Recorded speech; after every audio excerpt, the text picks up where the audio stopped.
He escuchado las intervenciones diversas a lo largo de esta tarde, pero me han generado algunas inquietudes que quiero transmitir a los intervinientes, a la mesa, a los alcaldes que están aquí del territorio, a la ciudadanía en general. Estamos hablando de un puesto de mando unificado.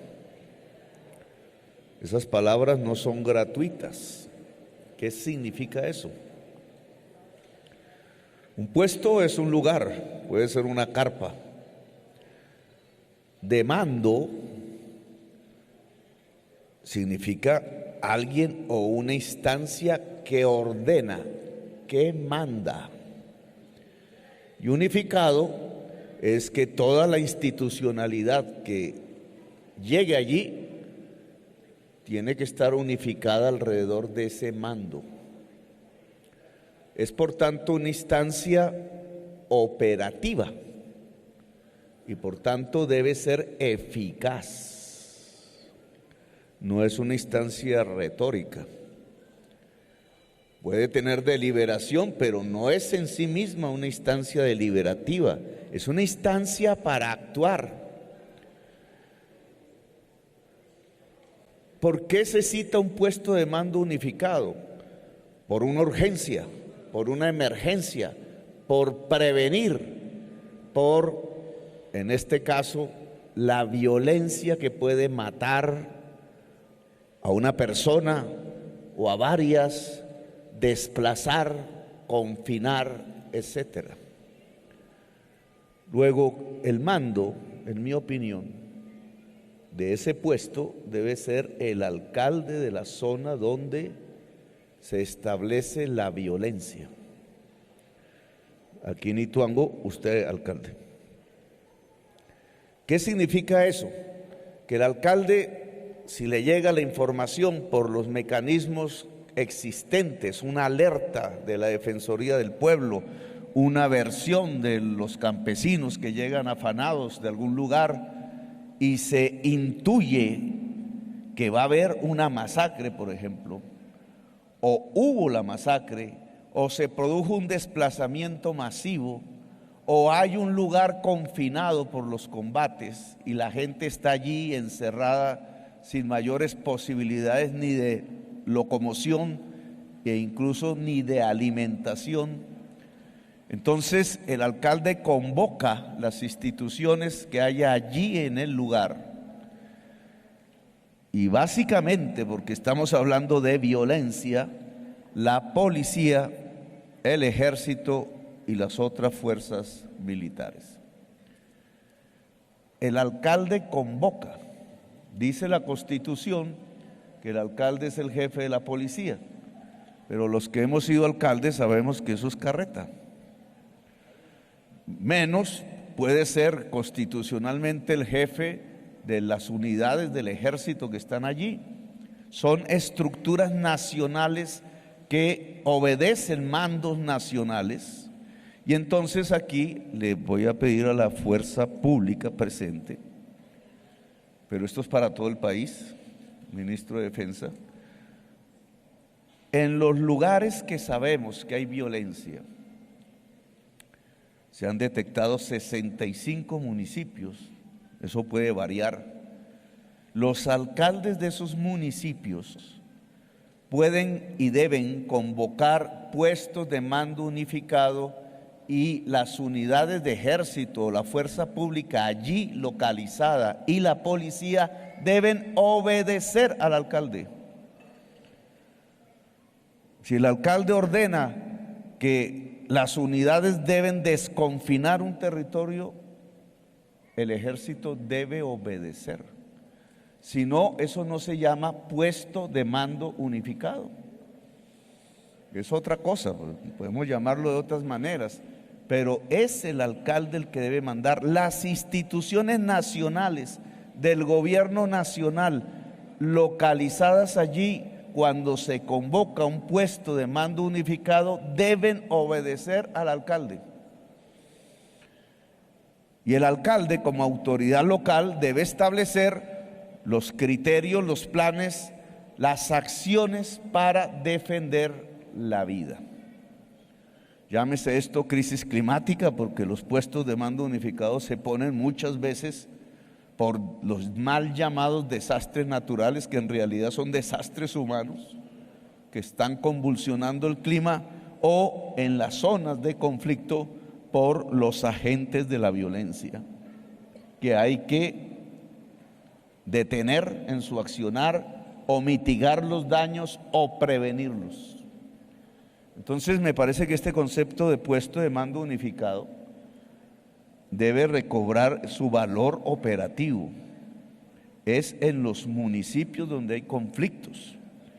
Segundo, ministro de Defensa, hay que impartir la instrucción de volver, cuando se convoca un puesto de mando unificado, al alcalde mando de nuestras fuerzas militares en el territorio, con fines humanitarios. Ojo, no estamos hablando de un mecanismo de guerra.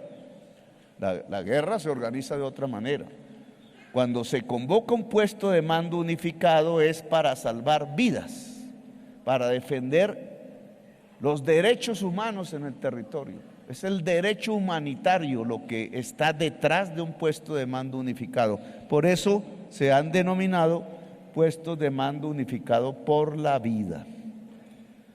No es una acción militar, es una acción humanitaria lo que se adelanta. Y esa es la responsabilidad del alcalde en zona de conflicto, con todos los riesgos que eso tiene. Entonces, ministro de Defensa, hay que impartir esa instrucción en esos 65 municipios que están detectados, uno de los cuales es Ituango,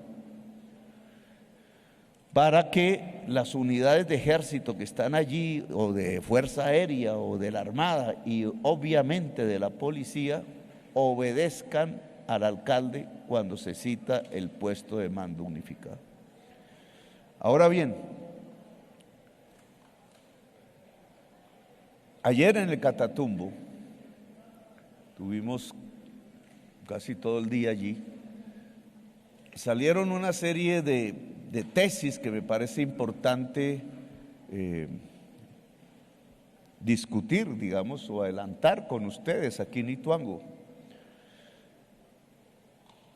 Las zonas de violencia, los actores armados que son agentes de esa violencia, con sus diversos nombres, que ya no alcanzan ni el abecedario para completar las siglas, están ligados como estructuras armadas, están ligados a economías ilegales. Lo que hace que esas armas permanezcan accionando en un territorio y pasen las décadas y el territorio sigue siendo violento es la economía ilegal que está en el territorio. ¿Por qué la tasa de homicidio es más alta en Cáceres o en Ituango, para ponerlo de ejemplo, o en Caucasia? ¿Y por qué no es en Jericó? ¿Cuál es la razón? No es que los pueblos sean completamente diferentes y unos tengan instintos más violentos que otros, eso no es cierto. Es que en estas zonas hay unas economías ilegales, básicamente dos: cocaína y minería ilegal, que por ejemplo no está en otras zonas, por razones geológicas, por razones de su ubicación geográfica, y entonces esas otras zonas son menos violentas. Entonces la economía ilegal se vuelve un tema de análisis porque es el motor de la violencia. En relación a la coca, los gobiernos han construido algún tipo de políticas que hablan de sustitución voluntaria de cultivos. El PENIS fue la última.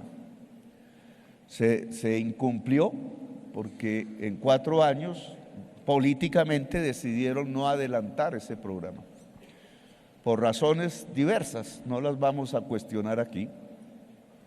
Pero frente a la minería ilegal no hay política pública.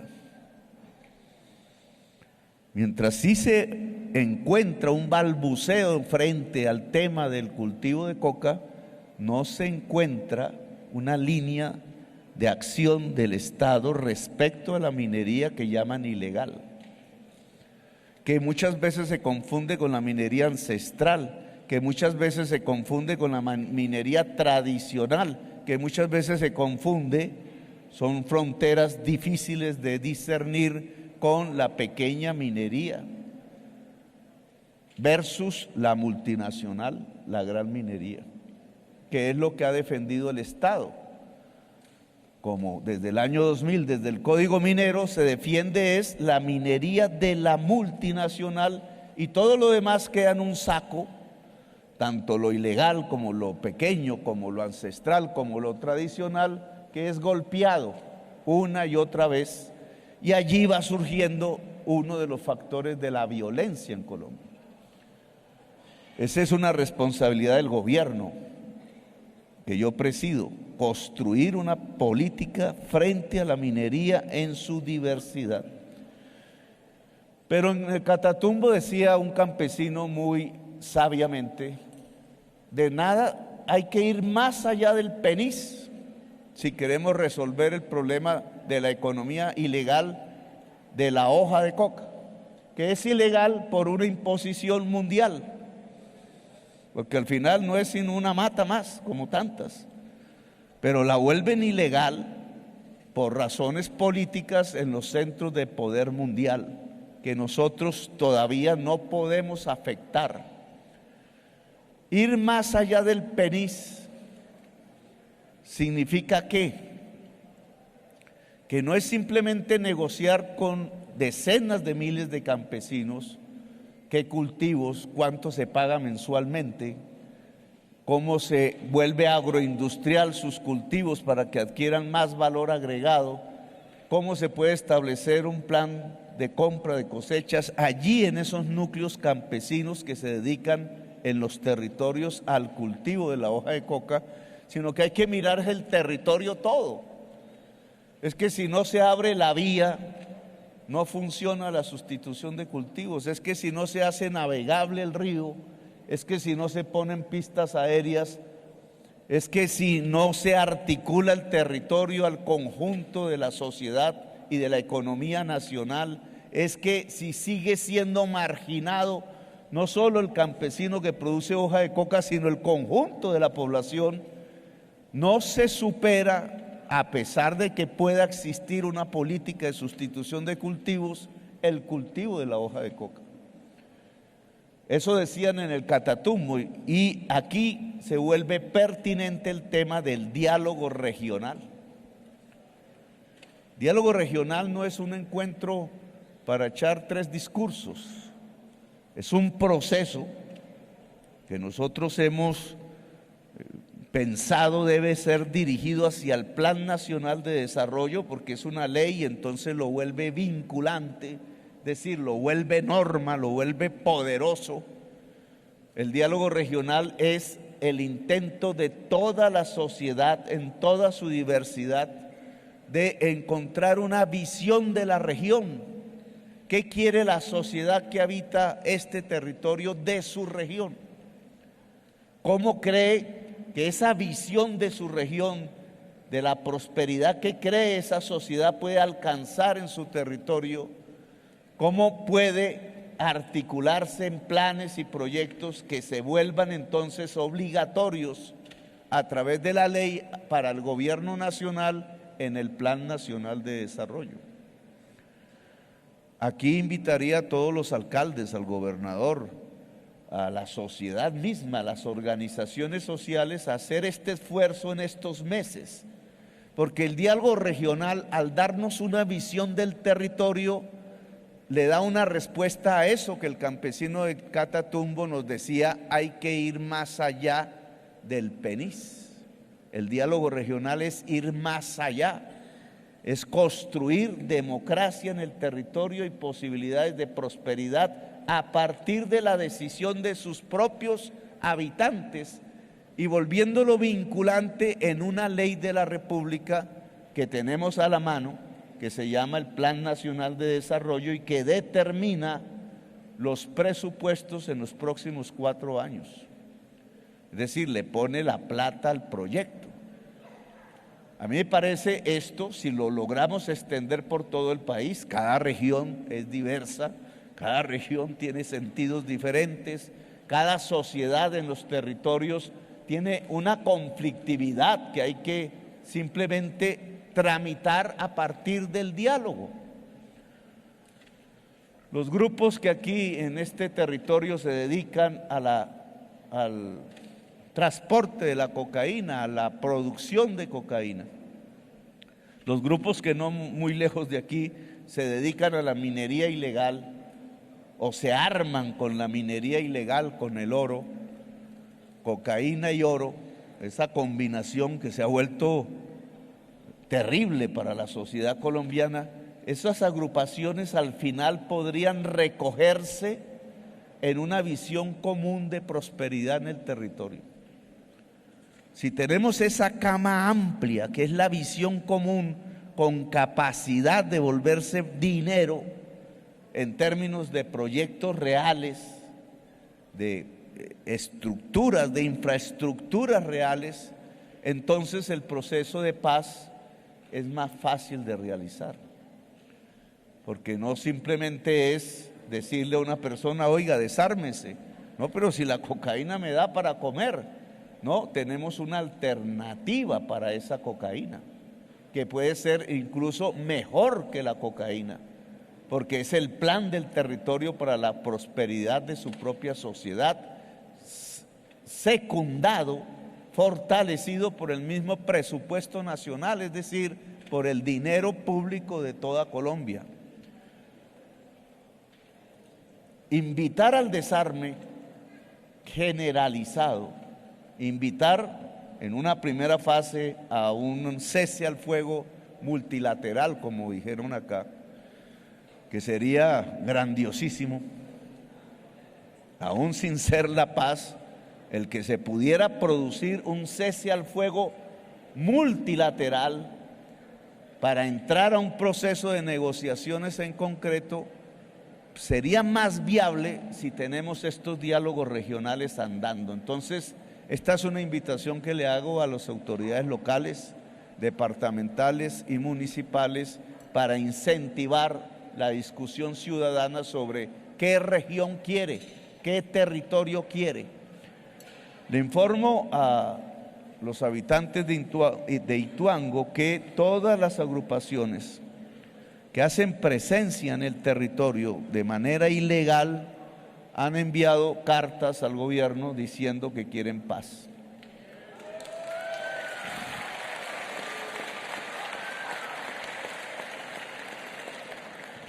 Son palabras, son papeles, expresan, y eso es lo positivo, un clima, llamémoslo así, un clima, una atmósfera de posibilidades de diálogo y de negociación. Pero de las palabras hay que pasar a las acciones. Hay que iniciar los diálogos con los negociadores que designen. En muchos casos no son temas políticos, son temas jurídicos. Es un acogimiento a la justicia. En otros casos tienen más matices políticos. Pero las acciones implican que debe haber negociadores legítimos de esas agrupaciones para hablar con el Estado,